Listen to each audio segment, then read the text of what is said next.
Y'all know what's going on. It's time for another episode of Doing Time with Joe. I'm your host, Joe Breaker. Welcome to season 3 of Food by the Game, y'all. Now, let me address something before I get into the show. Some of y'all have been asking me, why do I call these types of shows that I'm doing, some of these types of shows that I'm doing, Food by the Game? Well, it's a simple answer to that, right? And let me explain to you what that is.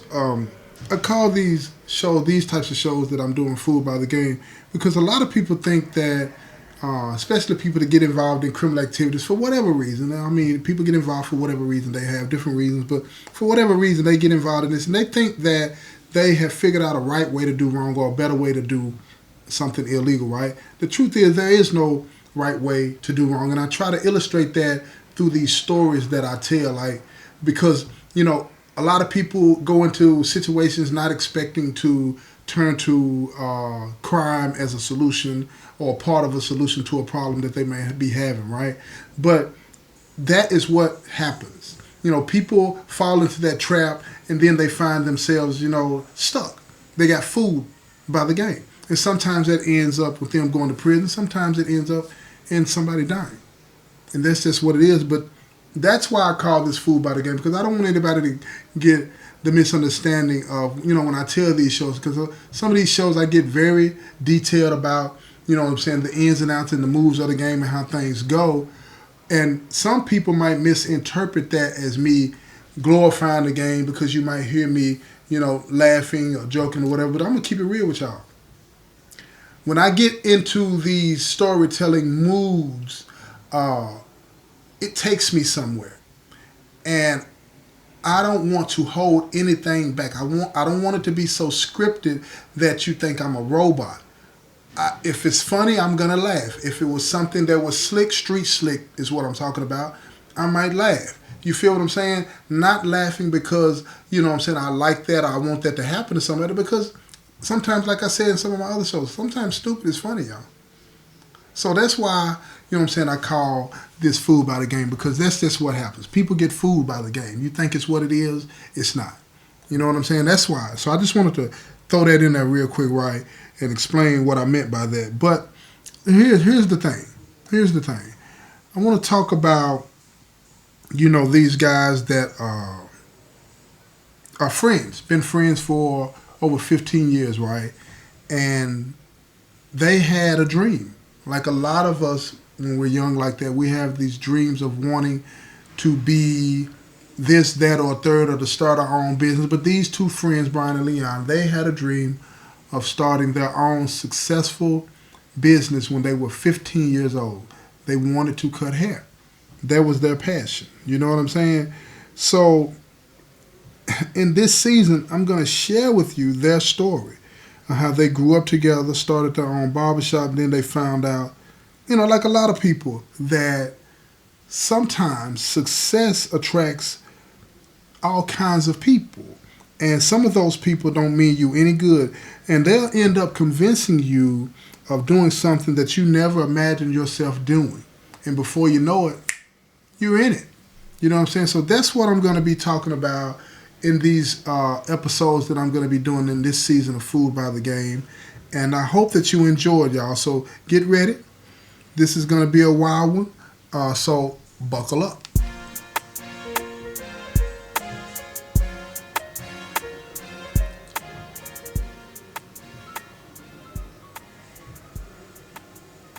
Now check me out, y'all. Brian and Leon, that's the two guys that I'm talking about in this story, right? They've known each other since they were 15 years old. And Brian, man, I'm going to tell you, Brian was this standout football player, and Leon was a promising boxer. But their real love, their real passion was to own their own successful business, right? Particularly a barbershop, because they like to cut hair. They cut their friends' hair in the neighborhoods and stuff like that. They were even so good that they would braid hair, braids women's hair, men's hair, and Leon even knew how to color. You know what I'm saying? Dye women's hair. He learned that from his mother. You know what I'm saying? Hadn't been to school. He's only 15. You feel what I'm saying? So he hadn't been trained in this. But he learned because this was his passion. Some people love basketball, baseball, this and that. And they were both athletes, but they had a passion for the hair care business, and they wanted to pursue that at that young age, and stuff like that should be commended by a lot of people, but it's really not. Now, after they graduated from high school, they both attended college on scholarships, and unlike most people their age, they saw this as an opportunity to get a free education. They didn't think about going pro in football or in boxing or anything like that. They wanted the education. They both were going to college to get business management degrees, right? Now, after 4 long years of college, they both graduated, and Brian received his degree in business management, and Leon also, but his was specializing in finance. So they both had what they needed. Brian was going to manage the business, the day-to-day operations, and all the scheduling and all the things like that. And Leon, he had the flair for handling the money. And by them being friends, they had no issues of trust towards one another. They were friends and real friends and cared about each other in that way. Now, instead of taking some time off after they graduated, they both returned home to fulfill their childhood dream of opening a barbershop in the neighborhood, because there was only one other barbershop in their neighborhood. And this barbershop, it had that reputation. You know how in some neighborhoods where you have a barbershop, you know what I'm saying, it's the only barbershop or maybe one of a few barbershops in the neighborhood, but everybody goes there, but you still get a messed up haircut here and there, whatever the case may be. See, Brian and Leon saw that as an opportunity.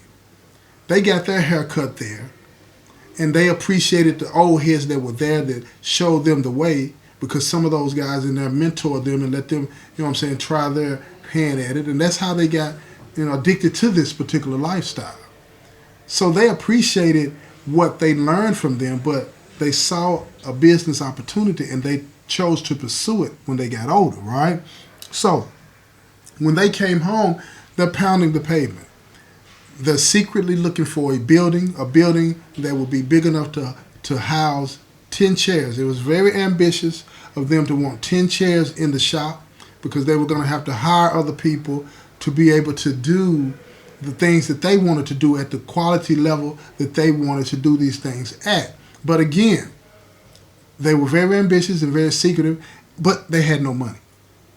They had no money, but they knew how to put a business plan together. They were trying to convince the banks, you know what I'm saying? But at the end of the day, they kept running into brick wall after brick wall after brick wall, because in this particular town, it's a small town, y'all, but it was growing, but they had no collateral. And they understood that, but they wanted to do this on their own. They had a solid plan. They had a solid plan to be able to repay the loan in 10 years. But at the end of the day, they had no collateral. They had no collateral. But what they did have was a drive and a passion that was infectious. And when they talked to people, people were attracted to what they were saying and attracted to them and wanted to help. And their parents watching them out really trying to accomplish their goals and achieve the things that they wanted to achieve so that they could fulfill their dreams, not just for them, but for that neighborhood. They decided secretly to find a building for them, purchase the building, and then give them enough money so that they could finance it and do all the things that they needed to do so that they would have a good start at running this business. So after a couple of weeks, the parents found a building that was big enough to hold anywhere from 8 to 10 chairs. It just depends on how much space that each booth would have. And they went in their own pockets to pay for it. They didn't get a loan. They went into their own pockets to pay, because they were well off to the extent that they worked and saved their money. They withdrew some money out of their 401ks, so they were okay because they were investing in their kids. So later that night, they wanted to throw, after they got approved at the bank for another chunk of the money, later that night, they wanted to throw a celebration party for Brian and Leon. It's a surprise party to let them know, look, we're going to give you what you need. You just go do what you do and do what you love best, which is cut hair and turn this neighborhood into something that everybody can be proud of. You know what I'm saying? Because you got to think about it. You got two young men that since they were 15 years old wanted to do something magnificent and great for their community. And those stories are common in the neighborhood. They're common in the neighborhood. And they were going to do this the right way. They wanted to do this the right way. And they wanted to do it on their own, but their parents loved them and they were offering them the help. So they threw this celebration party. They didn't even tell Brian and Leon that they had a party going on, right, that night. They invited some of their friends from high school. They invited a few friends that they knew of that they had in college, that they met in college. So they invited everybody that they could over there because they wanted everybody that they knew that knew Brian and Leon to celebrate with them this occasion because their kids were going to be able to fulfill their lifelong dream of owning their own business, like I said, their own barbershop. So when Brian and Leon got home, they went to Brian's house. And his parents were there. And when they walked in, everybody yelled, "Surprise!" You know, and they got the confetti popping out. They got the balloons popping. And they saw over the mantle as they walked in, they see all of these people. They see people that they knew from high school, the people that they knew from college, and people in the neighborhood. It was kind of crowded in there. And as they were walking forward, their parents were walking toward them. They're looking near the mantle. And over the mantle, they got this big old sign that says, "Surprise, you've made it." And then beneath that was a blank piece of that sign. And it says, "The name of your business goes here," had a finger pointing at that big space. So they stopped it. They looked at each other like, what's going on here? What is really happening? So when their parents get to them, Brian's parents get to him and they hug him and they're kissing him. And they hand him an envelope. And Leon's parents do the exact same thing. They hand him an envelope. And when they open up the envelopes, they both look inside, and Brian had a $15,000 check. Leon had a $15,000 check. And they both had a copy of a deed to the building that their barbershop was going to be in. They looked at each other and they didn't know what to think. And their parents said, "Well, what are you going to say?" And they was like, "Is this what I think it is?" And they all said yes in unison. And everybody was clapping and telling them, "What are you going to name it?" They were shouting, "What are you going to name your shop?" So Brian looked at Leon, Leon looked at Brian, and they both knew what they wanted to name the shop. They had talked about it because that's what, people in the neighborhood called when they were cutting people's hair when they was in high school. People would always say, "You go to Brian Leon, you want to get chopped up, man." They put in work. So they wanted to call this shop the Chop Shop. The Chop Shop. So when they told everybody they wanted to name it the Chop Shop, everybody was clapping. Happy, yelling, whistling. Everybody was excited for them because this is something that, is a rarity. Seeing two young men from the time that they were 15 years old. And I keep saying that because that's important. Holding on to a dream from that young age until you get grown, you graduate high school, you graduate college, and you find that because of all of that hard work, your parents are helping you and they are rewarding you. And then you got the community behind you that's saying you've made it. That meant something. And they didn't want to let anybody down, not especially anybody that was in that house that night. So that night, after everybody left, Brian is his house and Leon went home with his parents. They couldn't sleep. They were on the phone talking to each other all night, talking about their plans, where they were going to go get their supplies, what they were going to do, this and that, setting up interviews because they had to make sure they interviewed people that were going to uphold all the standards that they wanted to put in place for their company, for their shop. And they were doing all of these plans, over the phone. And they both finally decided to get off the phone and they went to sleep. So the next day, when they met up, they went out to eat breakfast together and go to the bank and deposit the checks in their accounts and open up a business account and then transfer the money over. They were fast and running. They took out an ad online. Barbers needed. People were calling them. They lined up interviews. Brian started setting up the infrastructure of the company as far as, the administrative side of things, making sure that the license was in place, making sure that the building was up to code, making sure that they understood everything that was going to be needed to maintain a business legally. Leon was looking at the money, trying to figure out where to get the supplies for the best price and how much they could get. And they both were doing what they were supposed to be doing. And they found all the things that they needed. So once they started interviewing the people, they let them know, look, we're not doing anything illegal in here. We don't want anything illegal going on. They laid out all the rules to them, and everybody was on board. It was like this amazing camaraderie that was going on, and they found 8 people because the shop was going to be 10 chairs. They were going to work 2, and the other 8 were going to be worked by, freelancers. They were going to pay them weekly, for the booth. So they were going to be making money in every way. And the supplies that were going to be used in the shop were going to have to be purchased from Brian and Leon, which they were going to buy them wholesale and sell them, for a little bit of markup to the people that were going to be working in there so they could make money that way. Everything was running great. Everything was running fine. On their grand opening, they had so many people coming into the shop that they had a line that was all the way outside the door and down the street. The news media was there covering the event, talking about 2 young homegrown kids have finally fulfilled their dreams. And the shop was amazing. They had these 10 chairs. They had the smocks. Everybody had the smocks. They had Chop Shop on them with the shears, going through them. And it was an event for the ages. And they partied and they cut hair and they all had a good time. They all had a great time.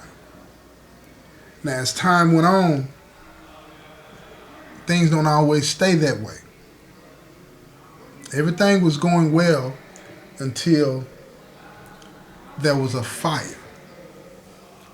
And when that fire happened, it caused some problems.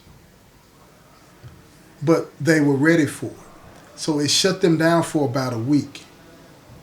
And that week is pivotal. And I want to make sure that I emphasize that because it was that week that one of their old friends from college showed up. He didn't live in their neighborhood. He lived in another neighborhood on the other side of the state. But he went to the same college as they did, and they met when they were in college, So when he came by the shop, they were just getting it back open. But he had been watching them for the first few months that they were open. He had been watching to see how things were going. And he wasn't like Brian and Leon. This guy here was a street dude. He was an educated street dude. And he was always looking for opportunities to invest his money. And when a street dude says invest, they're usually meaning wash, launder, blah, blah, blah. So he saw an opportunity because he saw the traffic that was going through the shop on a daily basis before the fire. So he told Brian and Leon, he said, man, if I can ever do anything to help y'all let me know. Now, keep in mind, they didn't know he was this street dude because you know what? He dressed up. He had on the suit and the tie, the nice shoes, you know what I'm saying? He dressed the part of a successful college man. But he was nothing like Brian and Leon. He played the streets. He sold drugs. And he looked for opportunities to launder his drug money through legitimate businesses. And he would always come around when people were vulnerable. Does that sound familiar to you? Does that sound familiar? Because that's what the devil does when you're vulnerable. But anyway, we'll get back to that another time. So he drops this revelation of help on Brian and Leon, but they said, no, we're good. Because they had been making money. They had some money put up in the bank. So they didn't need his help. Not yet. So they turned him down, but he knew that if he stuck around, that they would eventually need him. In fact, he was going to make sure that they needed him, because what they didn't understand is when people like that come around, they pretty much are playing the puppet master. They know that you're going to need them. Why is that? Because they're going to create the circumstances for you to need them. Now, keep in mind, they just had a fire, right? Now, they made sure that the building was up to code. They had the inspector, the fire inspectors, everybody come through to make sure everything was fine. So all of a sudden, we have a wiring problem, and it causes a fire in a couple of the booths, and they had to shut down because they had fire damage and smoke damage on the inside of the building. But the building had been checked out to be safe and fine. But now all of a sudden, they had a wiring problem that caused the fire. Old friend from college just shows up, unexpected. Really? Who's fooled by that? But anyway, when they tell him no, he leaves, he tells them everything's good, gives them their car, and he gets on down. But he'll be back. So he waits a couple of more months, 4 or 5 months, and he's watching. And he's got his people watching. And he sees that they are making money. I'm talking about the traffic is in there. And people are in and out of the shop. And he says, I have to get in there. I have to be able to get into that shop. So what does he do? He causes another problem. In this neighborhood, they don't have any problems whatsoever. If nobody's selling drugs on the corner, nobody's out there shooting guns or anything like that. None of that type of stuff is going on. You know what I mean? They hardly have any break-ins or robberies or anything like that, right? But because of this guy, the problems keep coming up. So now, after a successful week, tickets were good. When I say tickets, I'm talking about as far as getting the haircuts. Everybody's, satisfied. The business is thriving, doing good, and especially online. People are talking about how well they're doing because they got the shop wired up with cameras so that they can zoom in and show you the haircuts and interview the customers, and it stays live all the time on YouTube. And you can actually talk to the customers as they're getting their haircuts and ask them what do they think about the chop shop. It is an amazing feat for them to be doing what they were doing. But Brian, being the management side of things in the books, he figured out that by wiring up this shop and allowing the customers, that potential customers, to see them work, and every booth is putting in work, allowing people that live in other neighborhoods to see this and interact with the employees, that boosted the traffic. But what it also did was made their college friend, and I use the term lightly, more eager, more anxious to want to get in there. And he did whatever he had to do. So after they closed that night, this has been 4 or 5 months now, after the reopening, he sent some of his guys there, and they broke in, and they stole a lot of the equipment. They had some of the best clippers that money could buy. Vacuums, everything. They stole things that they didn't need, but they did it to cripple them. And even though they had the money, they could not continue to keep dipping into the money, because Brian and Leon were not taking a salary, because their goal was to pay their parents back the $30,000 and then eventually pay them the money back for the building, even though the building was in their names. It was a gift from their parents. They wanted to give that money back to them. So they couldn't keep taking these licks.